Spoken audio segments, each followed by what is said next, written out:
নমস্কার, আমি সুমিতা গুরুমা শাস্ত্রী। আজকে অক্ষয় তৃতীয়া নিয়ে বলবো। অক্ষয় তৃতীয়া মানে কি এটা জানতে হবে প্রথমে। অক্ষয় তৃতীয়া মানে যে কথাটা বলবো, আমাদের সব জিনিসটা সারা বছর যাতে অমর অক্ষয় হয়ে থাকে, সেই অক্ষয় তৃতীয়া আমরা ব্রতটা করব। কিভাবে করব, কি রকম ভাবে করব, সেটাই আজকে আমি আপনাদের কাছে বলবো।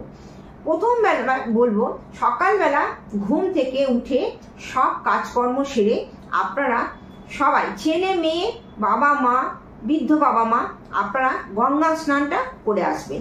গঙ্গা স্নান করে এসে তুলসী তলায় আপনারা অতি অবশ্যই মা তুলসীকে জল দেবেন। এইবার অক্ষয় তৃতীয়ার দিনকে ছেলে মেয়ে উভয় নারায়ণের পুজো করবেন। শিব পুজো যেমন চলছে, বৈশাখ মাসে ঝাড়া পুজো চলছে, সমস্ত পুজো করবেন। ছেলেরা কিন্তু নারায়ণকে 108টা তুলসী অতি অবশ্যই দেবেন। কারণ আমরা কি জানি, ধর্ম অর্থ কাম ও মোক্ষ। তা আমাদের ধর্মও করতে হবে, অর্থ ঘরে আনতে হবে।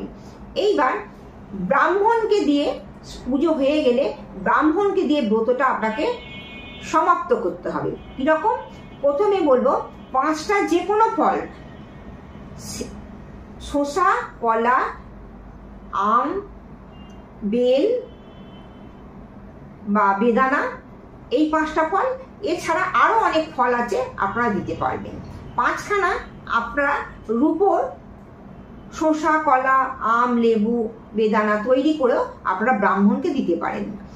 তার সঙ্গে কি কি দেবেন? একটা হরিতকি, একটা পৈতে, কিছুটা চাল, কিছুটা ডাল দেবেন, একটু মিষ্টি দেবেন, একটু ফুলের মালা দেবেন, আর দেবেন অতি অবশ্যই দক্ষিণা দেবেন ব্রাহ্মণকে।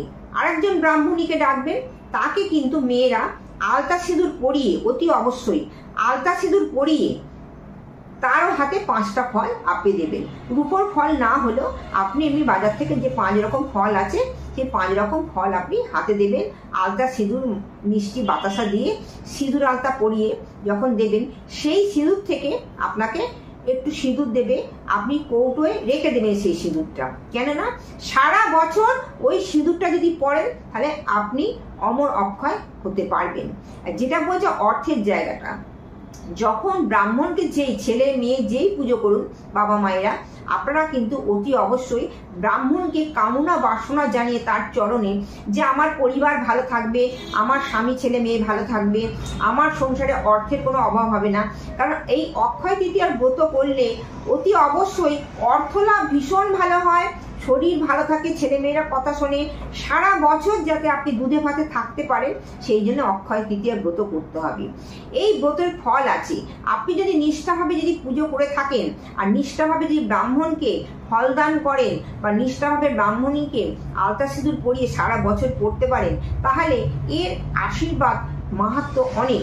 যেমন আমরা ভগবানের পুজো করে আমরা ভগবানের আশীর্বাদ পাই, জানেন তো, ভক্তের ভগবান।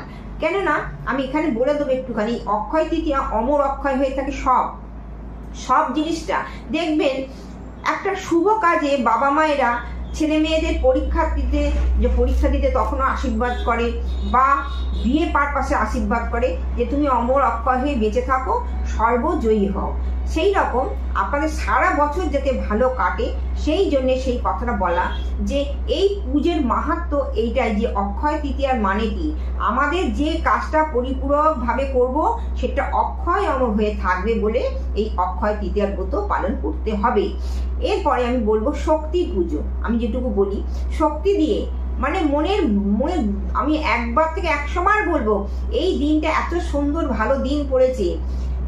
10ই মে শুক্রবার অক্ষয় তৃতীয়া পড়েছে। দেখবেন শুক্রবার, বৃহস্পতিবার, সোমবার, যে ভালো বারগুলো, বুধবার, এইরকম ভালো দিনগুলো পড়লে আমাদের খুব ভালো লাগে। সেই জন্য আমি বলি একটি কথা, যে আপনারা ভেবে চিন্তে কাজ করবেন, আর মন দিয়ে কাজ করবেন। যে কাজটা করবেন যেন সেই কাজটা পরিপূরকভাবে হয়। আপনি কিন্তু যখন এই ব্রতটা করবেন, তখন কিন্তু অন্য কোনো মনন চিন্তন রাখবেন না। এক মনে এক ধ্যানে নিষ্ঠা সহকারে ব্রাহ্মণীকে অক্ষয় তৃতীয়ার ব্রত পালন করে তাদের থেকে আশীর্বাদ নেবেন। আজকের মতো এই অনুষ্ঠান এখানেই শেষ করছি। পরের এপিসোডের জন্য আপনারা তৈরি থাকুন। আমি পরের এপিসোডে আরো কিছু বলতে থাকবো। নমস্কার, জয় মা।